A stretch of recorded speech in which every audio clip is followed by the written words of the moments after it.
Her true story from Orange County. My son said, "You should be grateful, we even keep you around." So I quietly left and sold the land their mansion Saturday. On Face, share your thoughts below about family respect, and let me know if you would like more true stories about standing up for yourself with quiet dignity. The morning fog rolled in from the Pacific, but nobody noticed. They were all too busy pretending I didn't exist at their perfect Sunday brunch. The silverware clinked against their expensive bone china like tiny bells announcing my irrelevance. Steam rose from the avocado toast and mimosas. Not that anyone cared about my cooking anymore. Stephanie's tennis bracelet caught the light as she gestured dramatically, setting down her crystal glass with practiced precision. "Honestly," she began, her voice dripping with that particular blend of sweetness and venom she would perfected over the years. "When the Hartmans come for the charity auction viewing next Saturday, it is going to be so awkward if Eleanor's still puttering around back there." She turned those cold blue eyes toward me, the ones I would once thought looked kind when Michael first brought her home 6 years ago. I had sewn pearl buttons onto her going away outfit by hand for their honeymoon. "The Hartmans chair the hospital foundation board, Michael. They are used to a certain level of sophistication." Her gaze swept over me like I was furniture that didn't match the decor. "Having your elderly mother visible during important social events just sends the wrong message about our household management." Michael didn't even glance up from his iPhone, scrolling through what looked like stock reports. His fork moved mechanically through his Eggs Benedict while Stephanie continued her performance. "I mean, let's be realistic here. She doesn't contribute to the property taxes, the homeowners association fees, or the utilities. That little cottage she lives in could be converted into a proper guest house or my yoga studio." Her voice grew sharper. "And that vegetable patch, it is completely out of character for the neighborhood aesthetic. The HOA has guidelines about landscaping consistency." I remained still, hands folded carefully in my lap, watching the fog roll across the orange trees I would planted when this land was just dirt and possibility. Those trees had been saplings when I first moved here, barely 3 feet tall and vulnerable to every Santa Ana wind. Now they towered above the roofline, their branches heavy with fruit that Stephanie never bothered to harvest. She preferred her organic oranges from Whole Foods, shipped from who knows where, wrapped in unnecessary plastic. I remembered the day I would planted them, how the soil had felt between my fingers, dark and rich with promise. Robert had been gone only 8 months then, and every shovelful of earth felt like planting hope in the middle of grief. Michael had helped me, his young hands surprisingly gentle as we positioned each tree just so, measuring distances with a piece of string and marking spots with wooden stakes he would painted bright orange as a joke. "Mom's orange trees," he would said, grinning with soil under his fingernails. "When I am old and gray, I will tell my kids about how Grandma Eleanor planted these with her bare hands." Old and gray. He was getting there faster than he realized. Stress lines creeping around his eyes, silver threading through his hair at the temples. But he would forgotten about the trees, forgotten about the promises, forgotten about the woman who would dug hope into this earth one scoop at a time. "Furthermore," Stephanie added, leaning back in her chair like a prosecutor delivering closing arguments, "at her age, she really should appreciate that we are even keeping her around. Most families would have moved their elderly relatives into managed care years ago. We have been extraordinarily accommodating." Michael finally looked up, but only briefly. "Right, Mom? Stephanie has a point. I mean, most people your age are in senior communities with activities and medical staff. It is not like you are really contributing to the household anymore." His voice carried no malice, just casual dismissal, which somehow stung worse than outright cruelty. My son. My only child. The boy I would raised with hands that bled from working 2 jobs after his father died in that construction accident. I looked around the dining room, at the built-in china cabinet I would installed myself, at the French doors I would saved for months to afford, at the crown molding I would painted while balancing on a stepladder well into my 60s. Every detail of this house held pieces of my labor, my dreams, my sacrifice. But in their eyes, I was just an aging inconvenience wrapped in comfortable cardigans and sensible shoes. Stephanie stood to clear her plate, her heels clicking against the travertine tile like a countdown timer. "I will contact Sunset Manor tomorrow," she announced over her shoulder. "They have an excellent reputation for memory care and assisted living. Very clean facilities, group activities, meal service. It would actually be an upgrade for her." "Memory care?" I finally spoke, my voice quiet but steady. "Well," Stephanie turned back with a patronizing smile. "At your age, Eleanor, it is better to be proactive about these things. Prevention is the best medicine." Michael nodded absently. "You will need to start packing your stuff anyway, Mom. The contractor's coming Thursday to measure for the yoga studio conversion. We will need full access to the cottage." I stood slowly, my joints protesting, but my spine straight. I looked at Michael, really looked at him. He had his father's jawline, but none of his father's integrity. I would give this boy everything, this land, this opportunity, this foundation for his future, and he would build his happiness on top of my generosity while slowly burying me beneath it. "I understand," I said simply. Stephanie blinked, clearly surprised by my calm response. "Really, that is wonderful, Eleanor. I was expecting more resistance." Michael looked up from his phone again. "Seriously, you are okay with moving?" I nodded, gathering my coffee cup and saucer. "You both deserve the space you need." Without another word, I walked through the sliding glass doors onto the back patio, past the infinity pool they would installed without asking, past the outdoor kitchen they would built over my herb garden, and down the stone path to my cottage. The little house sat nestled between two mature avocado trees, surrounded by the vegetable garden.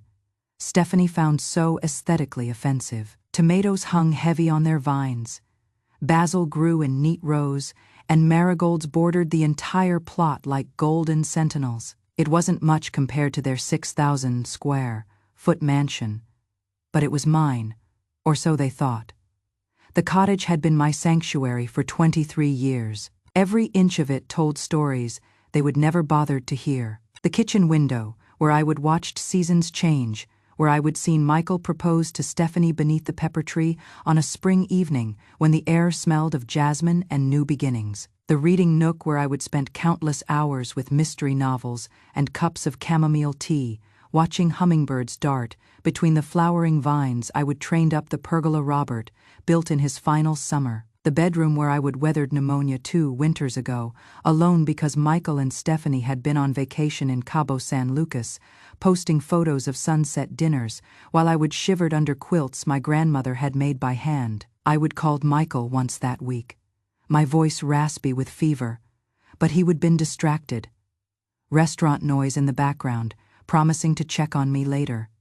He never called back. I would recovered with the help of my neighbor Mrs. Chen, who had brought me soup and checked my temperature twice a day until the crisis passed. These walls had absorbed my laughter, my tears, my whispered prayers on nights when loneliness felt heavier than the fog rolling in from the coast. They would sheltered my dreams and witnessed my small victories, the perfect tomato harvest, the successful cultivation of herbs that now seasoned their ungrateful meals, the quiet satisfaction of creating beauty in a space entirely my own. I sat at my kitchen table and pulled open the wooden drawer where I kept important papers. Inside, underneath old Christmas cards and utility bills, lay a manila envelope I hadn't touched in years. My fingers trembled slightly as I withdrew the documents inside, not from fear or uncertainty, but from the weight of what I was about to reclaim. Property deed original, signed, notarized. Eleanor Patricia Williams, sole owner of 27 acres in Orange County, California. Parcel numbers clearly listed, property lines meticulously described. I had given Michael permission to build on my land after his father died. I would wanted to help him start fresh, create something beautiful from our tragedy. But I would never signed over ownership. They would never asked me to, and I would never offered. They assumed they built their dream home on my generosity, and forgot to check who actually held the title. I spread the deed flat on the table next to a survey map I would kept from the original purchase. The boundary lines were clear as day. My cottage, my garden, their mansion, the pool, the 3-car garage, the circular driveway. All of it sat on my property. They thought my silence meant weakness. They thought my age meant irrelevance. They thought they could erase me from my own land with their casual cruelty and superior attitudes. They forgot that quiet women often carry the deepest roots and the strongest deeds. That night, I sat by my window watching lights flicker on in their house. Through the enormous windows, I could see Stephanie arranging white orchids in a crystal vase, probably preparing for next weekend's important guests. I could hear the soft thump of bass from their sound system, the clink of wine glasses, the murmur of their satisfied voices planning my erasure. I lit a vanilla candle and thought about Robert, my husband. Gone now 15 years. He would die before he could see what Michael would become, a man who measured love in square footage and respect in property values. Maybe that was a blessing. Before dawn, I opened my bedroom closet and pulled down the navy blue suitcase from the top shelf. The latches were stiff from disuse, but they opened with satisfying clicks. I packed systematically. My warmest sweaters, comfortable shoes, the turquoise necklace Robert gave me for our 20th anniversary, and a framed photo of Michael at his high school graduation, back when his smile still reached his eyes. I didn't pack everything. I didn't need to.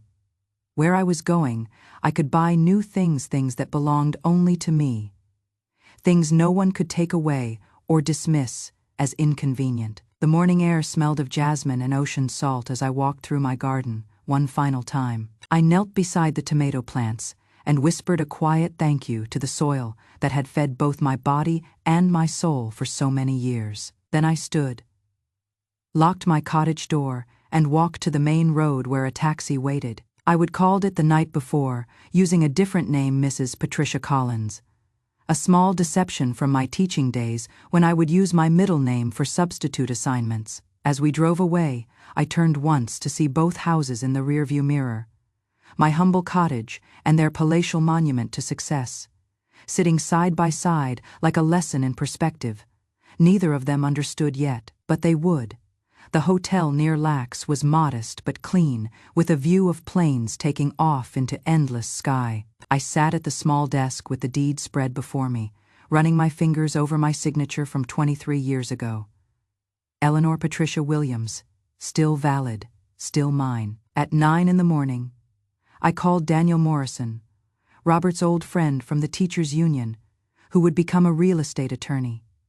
His voice warmed with recognition when I identified myself. Eleanor Williams? My goodness, I haven't heard from you since Robert's memorial service. How are you holding up? I am well, Daniel, but I need your professional help with a property matter. Of course, what can I do for you? I want to sell my land. All of it, immediately. The pause stretched long enough for me to hear his intake of breath. Eleanor, are you certain? That is a significant decision. I have never been more certain of anything in my life. 3 hours later, we sat in his Century City office, reviewing the paperwork. Daniel had aged gracefully, his silver hair neatly trimmed, his manner still carrying the patient kindness I remembered from union meetings decades ago. The documentation is all in order, he said, adjusting his reading glasses. You have maintained clear title throughout. I have contacted several development firms that have been seeking properties in your area. The land value has appreciated considerably. He named a figure that made my breath catch. 3 years of Orange County real estate appreciation had turned my modest investment into something substantial. There is particular interest from Meridian Development. They are planning a luxury senior living community and need properties in that exact zone. They can close quickly, and they are offering above market value. I thought about Stephanie's words. Sunset Manor has an excellent reputation. Perhaps it was time for an upgrade indeed, but not the kind she would envisioned. How quickly? Contract signed today, escrow closes Friday. Demolition rights transfer immediately upon closing. My fingers tightened around my purse strap. Demolition rights? Daniel nodded. They will need to clear all existing structures for the new development. Modern senior communities require specific architectural standards. I closed my eyes for a moment, picturing Stephanie's yoga studio plans, Michael's casual dismissal, their assumption that I would simply disappear when convenient. Let's proceed. By 3 o'clock, I would signed the sales agreement. By 4, Meridian Development had confirmed acceptance. By 5, demolition scheduling was underway. The young woman from Meridian shook my hand warmly. Congratulations, Mrs. Williams. We are excited to transform this property into something truly special for Orange County seniors. I am sure it will be perfect, I replied, meaning every word. That evening, I returned to my hotel room and sat by the window, watching planes disappear into the sunset. Each aircraft carried hundreds of people toward their own destinies, their own versions of home, their own understanding of what it means to belong somewhere. I wondered how many of them were running toward something, and how many were running away, how many were seeking new beginnings, and how many were escaping old endings. I poured myself a cup of tea from the room's coffee service. Not as good as my garden mint tea, but it would do. The ceramic cup was plain white, institutional, nothing like the delicate china set my mother had left me, the one that now sat in storage along with other remnants of a life I would outgrown. But the tea was hot and soothing, and sometimes that is enough. Sometimes simple pleasures taste sweeter when they are chosen freely rather than served by obligation. I raised the cup in a small salute to the city lights beginning to twinkle below, to the mountains purple with distance, to the endless Pacific that stretched beyond the horizon like a promise of infinite possibility. To new beginnings, I whispered to the sky and to the power of reading the fine print. The notification letter arrived by certified mail on a Tuesday morning, a crisp white envelope with the Meridian Development logo, delivered by a postal worker who required Stephanie's signature. She tore it open at the kitchen counter, Michael reading over her shoulder as they shared their usual breakfast of steel, cut oats and fresh berries. Property transfer notification? Stephanie read aloud, her voice rising with confusion. Demolition schedule. Vacate all structures within 72 hours. Michael grabbed the papers from her hands, scanning frantically. This has to be a mistake. Some kind of clerical error. It says here the land was sold on Friday to Meridian Development. Stephanie read from a second page. Original owner, Eleanor Patricia Williams. Wait, that is your mother. That is impossible, Michael said, but his voice lacked conviction. She doesn't own this land. We built this house. We have lived here for 6 years. Stephanie was already reaching for her phone. I am calling the development company. This is clearly a fraud. The conversation that followed was brief and devastating. Yes, the sale was legitimate. Yes, Mrs. Williams was the legal owner. No, there had been no fraud or mistake. The demolition crew would arrive Thursday morning. Michael's hands shook as he dialed the county assessor's office, then the property records department, then a real estate attorney, whose number he found online. Each conversation confirmed the same impossible truth. Eleanor Williams owned the land, had always owned the land. Michael and Stephanie were, legally speaking, tenants whose lease had just expired, but she never said anything. Stephanie whispered, collapsing into one of their expensive dining chairs. She never mentioned owning the property. The chair she would collapsed into cost, more than most people's monthly rent a designer piece she would insisted. They needed to elevate the dining experience. It was imported from Italy, upholstered in fabric that required special cleaning, positioned at a table that seated 12, but never hosted anyone who truly cared about the people sitting there. The irony wasn't lost on me. Even miles away in my hotel room, that she would chosen to fall apart in a piece of furniture that perfectly represented everything they would valued over family. She didn't have to, Michael said hollowly. We never asked. We just assumed the assumption That single word carried the weight of their entire relationship with me. They would assumed I would fade into the background. They would assumed my silence meant agreement. They would assumed my age meant diminished capacity for action. They would assumed kindness meant weakness, and generosity meant stupidity. They would assumed wrong on every count. Assumed what?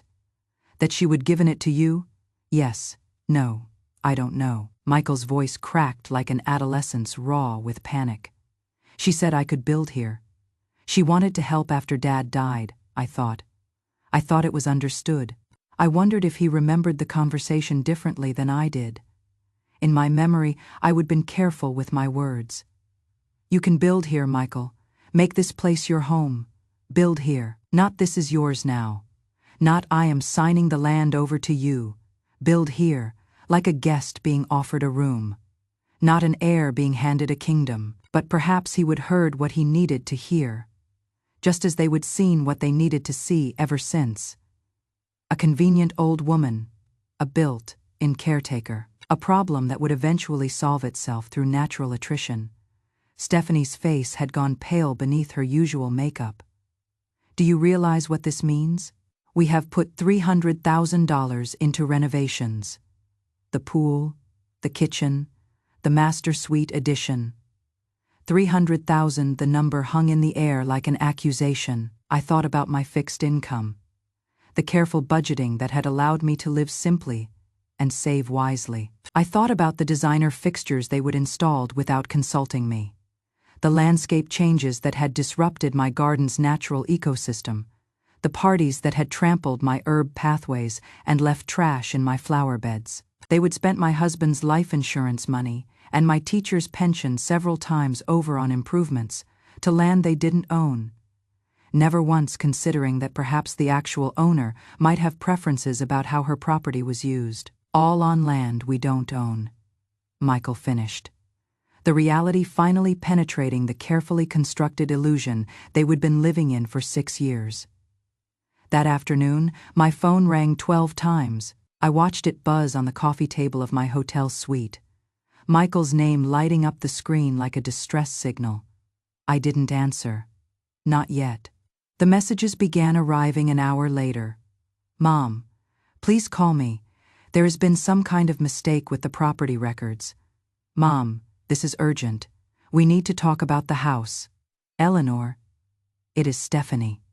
I think there has been a misunderstanding. Can you please call us back? Mom, please, whatever's happening, we can work it out. Just call me. By evening, the tone had shifted. Mom, I know you are there. This isn't funny anymore. Call me back, Eleanor. This is Stephanie again. I don't know what game you are playing. But we need to resolve this immediately, Mom. They are saying you sold the land. That cannot be right. Please tell me that is not right. I listened to each message once, then deleted them. I ordered room service salmon with asparagus, a glass of Chardonnay chocolate mousse for dessert. I ate slowly, savoring each bite while watching the city lights twinkle below. The demolition crew arrived at 7 Thursday morning. I wasn't there to see it, but Daniel Morrison called with updates throughout the day. They started with the pool equipment and outdoor structures, he reported. Your son and daughter, in-law, are on site, quite distraught. Are they interfering with the work? The crew supervisor says they are mostly just standing there in shock. The police have been by to confirm the paperwork is in order. And my cottage, scheduled for this afternoon? I believe they are removing any personal items you might want first. I hadn't left anything. I couldn't replace.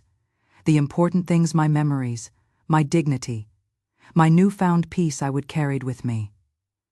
By evening, Daniel called with the final report. It is done, Eleanor. Complete demolition. Land cleared for development. I have to say, in 40 years of real estate law, I have never seen anything quite like this. How do you mean? The precision of it, the timing. Most property disputes drag on for months or years. This was elegant. I smiled at the word. Elegant. Yes, perhaps it was. There was something beautifully symmetrical about it, all the quiet dignity of legal process, the inevitability of contracts honored, the simple truth that ownership means exactly what the deed says.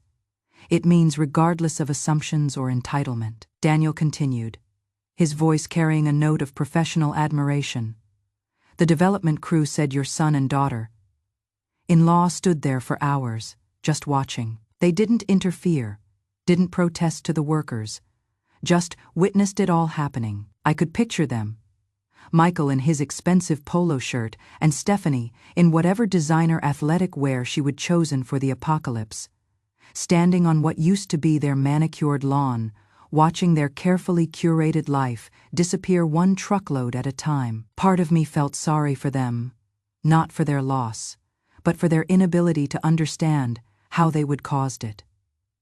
The crew foreman mentioned something interesting, Daniel added. He said your daughter-in-law kept asking if there was a mistake, if they could call someone to stop it, but your son just stood there, nodding, like he finally understood something he should have grasped a long time ago. Michael always had been a slow learner when it came to consequences. As a child, he would touch the stove despite warnings, forget his homework despite reminders, lose his lunch money despite my careful instructions about keeping it in his front pocket. I would thought he would grown out of that tendency. Apparently, some lessons take longer to sink in than others. They left quietly, in the end, Daniel concluded. No dramatic scenes, no police involvement. Just two people loading their belongings into a moving truck and driving away from a pile of rubble that used to be their castle. I smiled again, hearing the faint poetry in his words. A castle built on shifting sand, as the old parable warned. They would constructed their kingdom on borrowed ground and forgotten to ask who held the crown deed.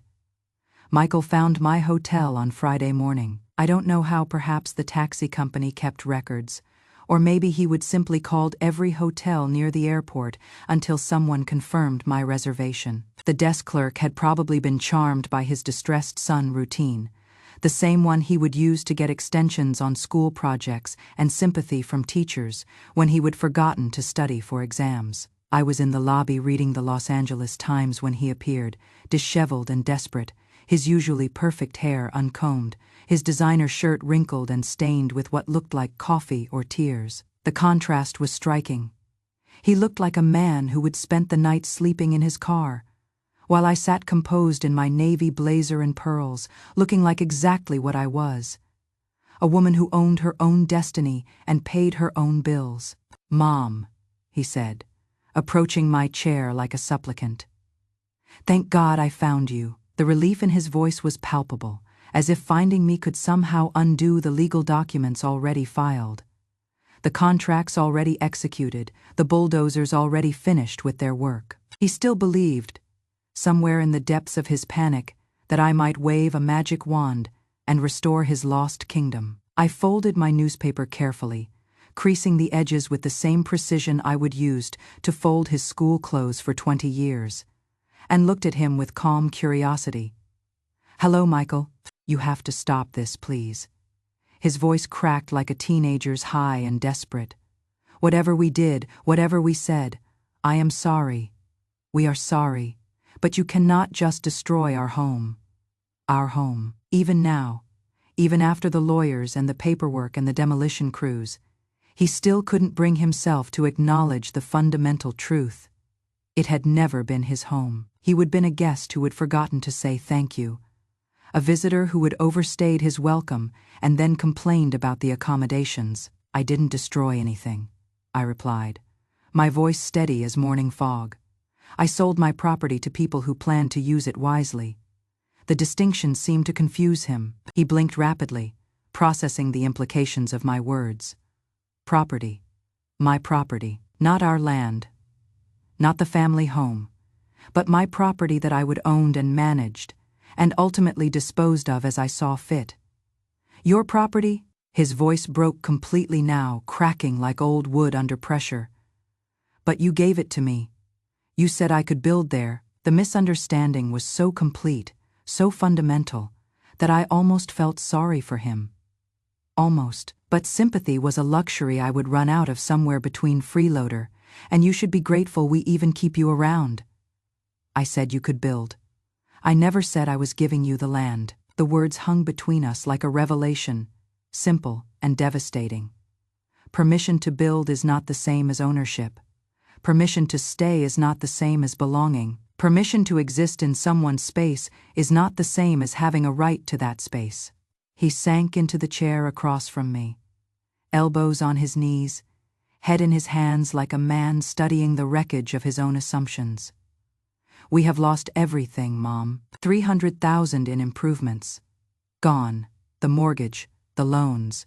We are financially ruined. I studied his face, seeing echoes of the little boy who used to help me plant seeds in that very soil, who used to run to me with scraped knees and broken toys, believing I could fix anything. That boy had possessed a sweetness, an open heart that trusted in the goodness of the world and the reliability of his mother's love. This man had replaced that trust with calculation, that openness with entitlement. Somewhere in the years between childhood and now, he would learn to measure relationships by their utility and judge people by their convenience. I mourned the boy he would been while accepting the man he would become. You built a beautiful house, I said quietly, meaning it. But you built it on land you didn't own. And you built it by tearing down respect for the person who did. We never meant you meant exactly what you said, Michael. I was inconvenient, aesthetically displeasing. A freeloader who should be grateful you allowed me to exist in my own space. He flinched at his own words reflected back to him. Where are you staying? I asked. Stephanie's sister's place. We cannot afford hotels. He looked up at me with red-rimmed eyes. What are you going to do with the money? I considered the question. What was I going to do? I had more money now than I would ever dreamed of possessing. Enough to live anywhere, do anything, become anyone I chose to be. I am going to buy a condominium, I said. Something with a view, maybe a small garden on the balcony. Somewhere I can live without asking permission, or apologizing for my existence. And us, I stood, gathering my newspaper and purse. You will figure it out, Michael. You are resourceful. You managed to build a mansion on someone else's land for 6 years. I am sure you can find a way to build a life on your own terms. He reached for my arm as I passed his chair. Mom, please. I know we were wrong, but we are family. I paused, looking down at his hand on my sleeve. Family doesn't dismiss each other as inconvenient. Family doesn't plan to erase each other for the comfort of strangers. Family doesn't suggest that gratitude should be the price of basic human dignity. I gently removed his hand. I raised you better than this, Michael. Your father would have raised you better than this. But somewhere along the way, you forgot that love isn't conditional on convenience. I can change, he whispered.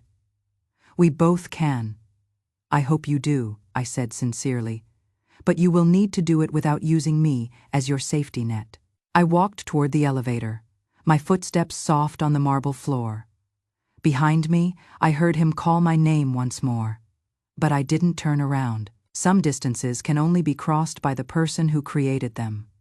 My new condominium overlooks Manhattan Beach, 23rd floor, with floor-to-ceiling windows facing the Pacific Ocean. The morning light streams in like liquid gold, illuminating the small herb garden I have started on the wraparound balcony.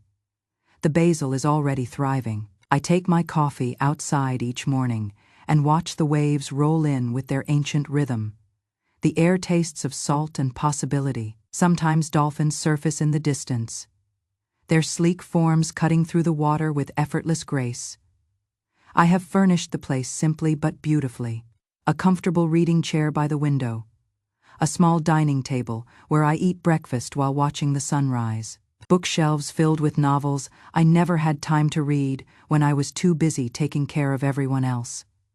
The silence here isn't empty, it is full of peace. No one questions my right to exist in this space.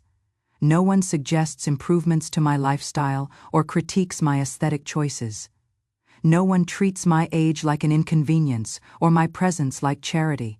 My phone sits on the kitchen counter, silent most days. Michael calls occasionally, less frequently now. The messages are shorter, more subdued. I listen to them sometimes, delete them other times. I am learning to choose when I want to engage with his regret. Stephanie sent a letter last month, handwritten on expensive stationery, an apology of sorts, carefully worded and obviously edited multiple times. She explained their financial situation, their marriage counseling, their new understanding of family dynamics. She asked for forgiveness and suggested we might try again. I read it twice, then placed it in a drawer with other correspondence that requires no immediate response. I don't hate them. Hate requires too much energy, and I have learned to conserve mine for better purposes. I garden, I read. I have joined a book club at the local library. I have started taking watercolor classes at the community center. Last week, I painted the view from my balcony, the endless ocean, the curved horizon, the way morning light dances on water. It is not perfect, but it is mine. Like this life, like this peace, like this hard-won understanding that respect begins with respecting yourself. Sometimes, late at night, when the ocean breeze carries the scent of jasmine from someone's garden below, I think about Michael as a little boy, how he used to bring me dandelions he would pick from the yard, presenting them like precious gifts, how he would sit at my kitchen table doing homework while I cooked dinner, asking questions about fractions and state capitals, and whether I thought he would ever be tall enough to play basketball. That boy still exists somewhere inside the man who dismissed me as a burden. But it is not my job to excavate him. Some archaeology must be done by the person who buried the treasure in the first place. I am 70 years old next month, old enough to understand that time is finite, that energy is precious, and that peace is worth more than reconciliation built on quicksand. I spent decades taking care of everyone else's needs, smoothing everyone else's paths, making space for everyone else's dreams. 70 years of learning that kindness without boundaries becomes exploitation.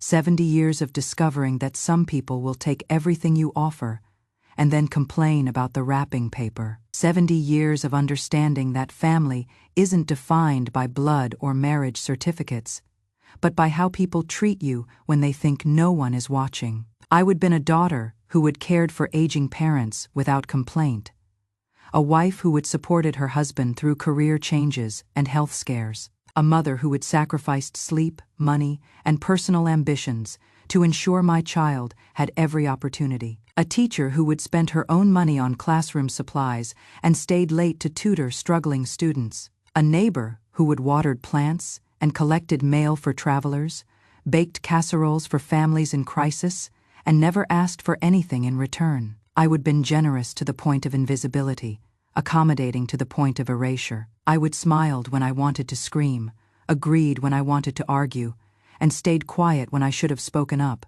I would enabled everyone else's happiness while slowly forgetting what my own looked like. But 70 years of experience had also taught me something else. It is never too late to remember who you are underneath all the roles you have played for other people. It is never too late to reclaim your voice, your space, your right to exist without apology. Now I make space for my own dreams, tend my own garden, choose my own company. I water herbs that no one will take for granted. I read books that no one will criticize as frivolous. I watch sunrises that belong only to me. The future stretches ahead like the ocean beyond my windows, vast, mysterious, full of possibilities I am only beginning to explore. Maybe I will travel to places I have only seen in National Geographic magazines. Maybe I will take that cooking class I have been considering, learn to make pasta from scratch, or master the art of French pastry. Maybe I will volunteer at the literacy center, sharing my love of reading with adults who never had the chance to discover books as children. Maybe I will simply sit here and watch the world turn while I finally learn what it means to live, without apologizing for taking up space, without justifying my presence, without measuring my worth by how useful I am to people who have forgotten to be grateful. I have stopped checking my phone compulsively, stopped jumping every time someone needs something, stopped measuring my days by how much I have done for others, rather than how much I have enjoyed for myself. I have learned the revolutionary concept that my happiness matters as much as anyone else's, that my comfort deserves consideration, that my preferences are valid even when they inconvenience other people. They say home is where the heart is, but sometimes home is also where you are reminded of your worth, where you are valued for who you are rather than what you provide, where your presence is celebrated rather than tolerated. Sometimes home is a place where you can be 70 years old without being treated like you are deteriorating, where you can be quiet without being dismissed as irrelevant, where you can be generous without being taken for granted. I am home now. Not the house I lost, but the life I gained. Not the family I left, but the person I found. Not the garden I tended for others, but the peace I have cultivated for myself. Not the land I gave away through kindness, but the dignity I reclaimed through courage. And if you are reading this, if you have ever felt invisible in your own life, dismissed in your own home, or grateful for scraps when you deserved, the whole meal know this: it is never too late to remember your worth. It is never too late to check who actually holds the deed to your happiness. It is never too late to discover that the power you think you don't have has been resting in your hands all along, waiting for you to remember how to use it. You might be surprised to discover it was yours all along. Just like mine was, just like my land was, just like my voice was, just like my choice was. Sometimes the quietest revolution is simply deciding you matter as much as everyone else you have spent your life serving. Sometimes the greatest victory is recognizing that you don't need anyone's permission to value yourself. Sometimes the most powerful deed isn't written on paper. It is written in the courage to finally say enough when enough is enough. Faye, what do you think about Eleanor's choice? Was she right to sell the land, or should family loyalty come first? Have you ever had to choose between keeping peace and standing up for yourself? Share your thoughts below, and let me know if you would like more stories about finding strength in unexpected places. Don't forget to subscribe for more true family stories that prove sometimes the quietest people carry the strongest deeds and the deepest reserves of dignity. Asterix.